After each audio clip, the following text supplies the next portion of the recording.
उसके बाद में सतगुरु रामपाल जी कह रहे हैं कि जिन्होंने नाम उपदेश नहीं ले रखा वो भी काफिर हैं। तू नहीं था जब नाम था, अब तू शुरू नाम नाही बे। काफिर कहो अब कौन है, करता फिर मैं ही बे। अब काफिर में निकम्मा आदमी, ढेड़, जैसे हिंदू भाषा में ढेड़ बोल देते हैं और मुसलमान उसको काफिर बोल देते हैं। तो ढेड़ का अर्थ की कोई जाति विशेष नहीं होती है। जो गंदे काम करे वो ढेड़, चाहे किसी जाति का हो, डाके मारे, बहु बेटियां बूंदी तक के, चोरी करे, शराब पीवे, मांस खावे हैं और बकवाद करे, चुगली निंदा करता फिरे, वो किसी भी जाति का वो ढेड़ है। उसके बाद में सतगुरु रामपाल जी कह रहे हैं कि जिन्होंने नाम उपदेश नहीं ले रखा वो भी काफिर हैं।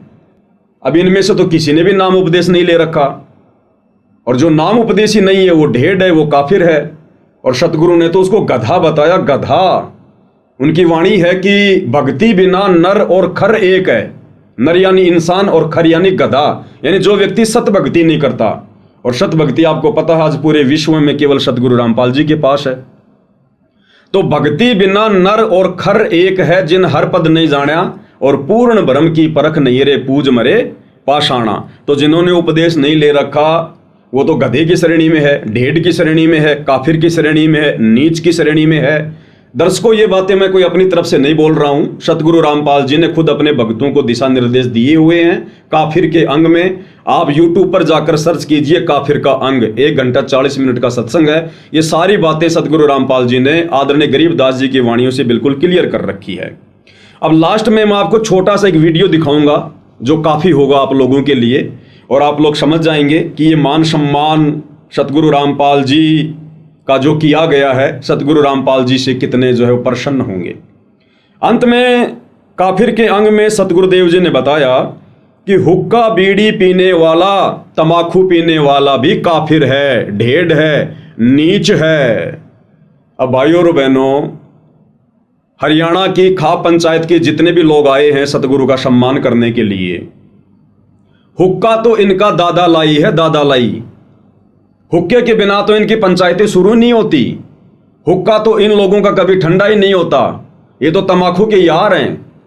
और तमाकू यूज करने वाला, चाहे बीड़ी सिगरेट के रूप में, चाहे हुक्के के रूप में, सतगुरु रामपाल जी आदरणीय गरीबदास जी की वाणियों का हवाला देकर कह रहे हैं कि वो तो काफिर है। ढेड़ आदमियों का काम है हुक्का पीना। तो बताओ फिर ढेड़ आदमियों से सतगुरु रामपाल जी अपना मान सम्मान कैसे करवाएंगे? अब मैंने बहुत सारी बातें बोल दी हैं। अब मैं आपको छोटा सा एक सतगुरु रामपाल जी के मुख कमल से एक सत्संग सुनाता हूं, काफिर का अंग। इससे बिल्कुल क्लियर हो जाएगा कि सतगुरु रामपाल जी ने आज की इस मान सम्मान को स्वीकार किया होगा या फिर नहीं किया होगा। काफिर गुता हते सलाई, काफिर हुक्का पीवे अन्यायी। अपने आत्मा सबसे बड़ा दोष, वैसे तो सारे ही अपराध हैं, जैसे मांस खाना, शराब पीना है, ये और बताए हैं भाई, पर नारी को तकना, कन्या को मारना, ये भी ढेड़ आदमी के काम होते हैं। लेकिन हुक्का पीना भी ढेड़ों का काम बता रखा है। लेकिन हुक्का पीना भी ढेड़ों का काम बता रखा है। लेकिन हुक्का पीना भी ढेड़ों का काम बता रखा है। अब हमारे समाज में हुक्का इतना समा गया, यह बात स्वाति को ना कि हुक्का पीना ना बीनों के भाई ये भी निकम्मे है, हुक्का नहीं पीना चाहिए, बिल्कुल भूल के भी टच नहीं करना चाहिए, सबसे महापाप बता इसका। तो गजूड़ जी, अब आपके समझ में आ गया होगा कि आपने जो सवाल किया था कि ये जो महम चौबीसी खाप के द्वारा सतगुरु रामपाल जी का महम चौबीसी चबूतरे के ऊपर सम्मान किया गया है, तो आपके दृष्टिकोण से क्या है? तो मैंने कहा था कि ये राजनीतिक दृष्टिकोण से सही है, सामाजिक दृष्टिकोण से सही है, परंतु आध्यात्मिक दृष्टिकोण से बिल्कुल भी उचित नहीं है।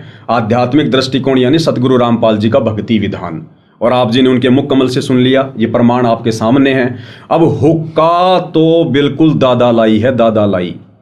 ऐसा कौन सा प्रधान है, ऐसा कौन सा सरपंच है, कौन सा उप प्रधान है 2-4 को छोड़कर जिसके घर में हुक्का नहीं होगा, जो तंबाकू सेवन नहीं करता होगा, जो मंदिर में नहीं जाता होगा?